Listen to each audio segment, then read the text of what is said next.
Ooh, that looks tasty. Meow. Meow meow.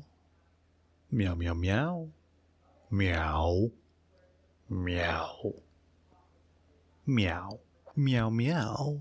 Welcome folks, Today the Hungry Gamer is back with another Kickstarter preview, and today we are talking about Rocket Cats, designed by Darren Terpstra and published by Ginger Snap Gaming. Now, before I get started, please make sure you turn on your Klingon subtitles, because if I make any errors in the rules explanation, that's where you'll find the corrections.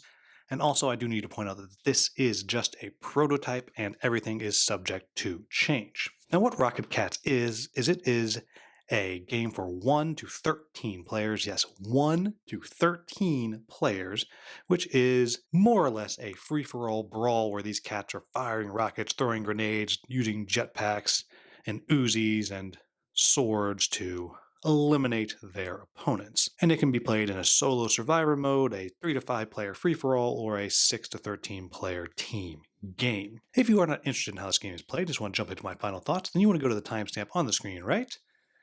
Now, for those of us still here, let's talk about how this game is going to work. And I'm going to focus on the team game because to me that is the core of what this game is all about. In the team game, there will be 2 teams, obviously, pink and blue. And on the opposite side of the board, and I will say that there are at least four different arenas that you can fight in. This one obviously is the bathroom. And on the opposite side of each team's side of the board, there will be a traitor cat, and they will be on the very far side.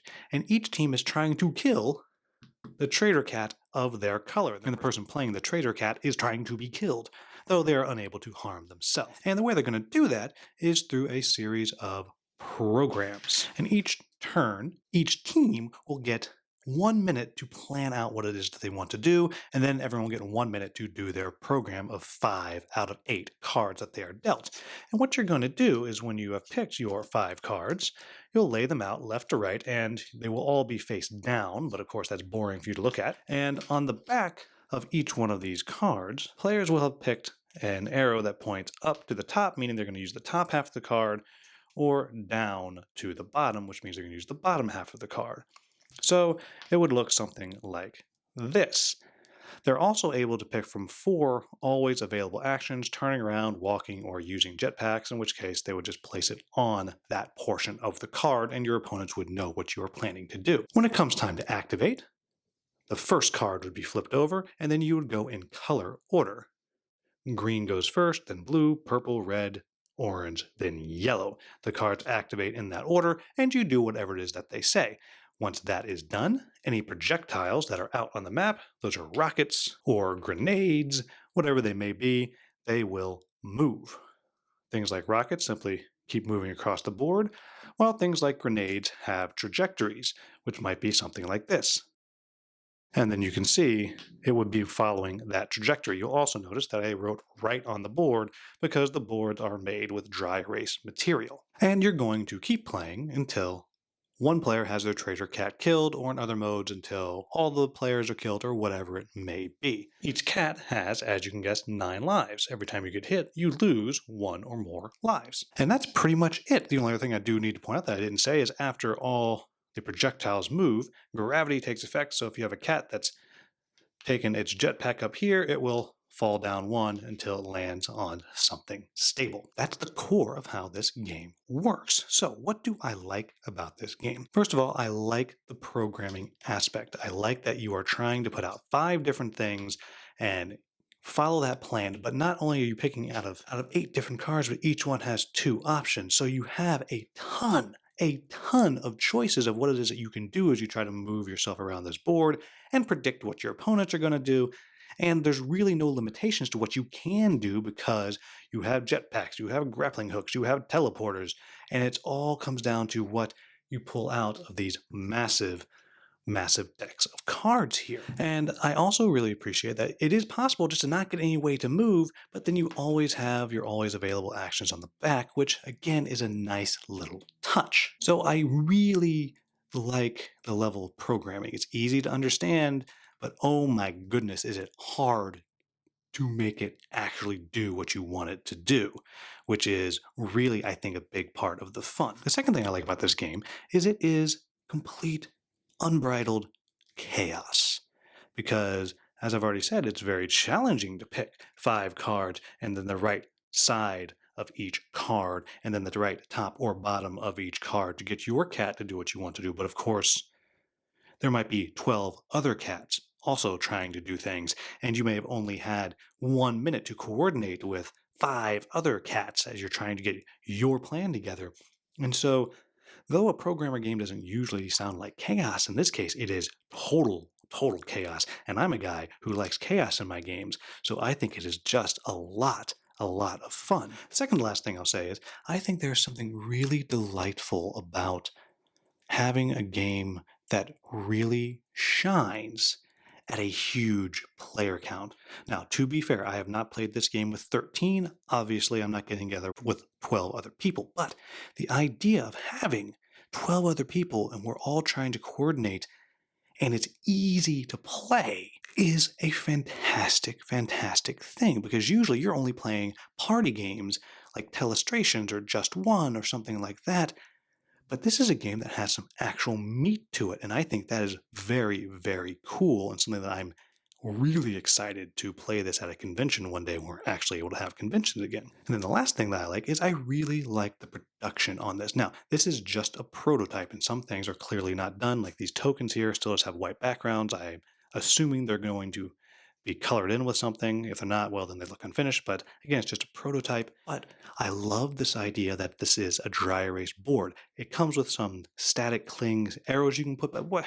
I didn't even touch those because I love that I can just figure out what I want to do and I can make notes and all of that. Then, okay, we can just erase it. And if I'm going on, I can attach my grappling hook somewhere and I just know that that's where it is. And it's just fast, it's easy, and I really do enjoy that. And I love all these little cat meeples. They all have delightful different shapes, and I think that's just a wonderful, delightful little touch. But what I like the most is I like the art. I think the art on these cards is just so much fun, and there is a whole lot of it. Yes, as I'm tossing these out, you're going to see some repeats, but a lot of these aren't repeats, and they look fantastic. It's just a lot of fun, and I really love how this game looks and how it's going to look when it's all done. So, what are my quibbles with the game? Well, the first one is I think this game gets better and better with more and more players. I think the solo game is an interesting little programming puzzle, but it doesn't feel like the competitive game.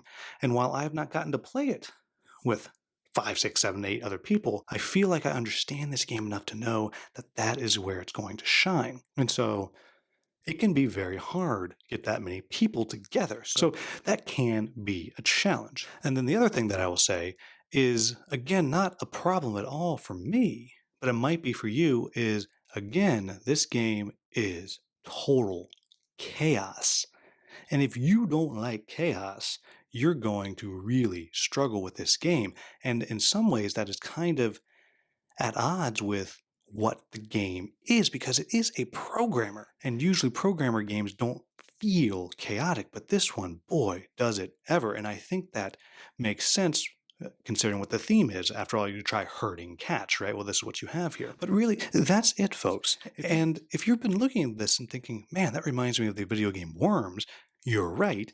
It is 100% influenced by that game, and it does feel like it in many ways. You have that delightful, cartoonish battle that's going on. You have just as many delightful mistakes that you're making. If anyone ever remembers playing this, we played a lot of it in college.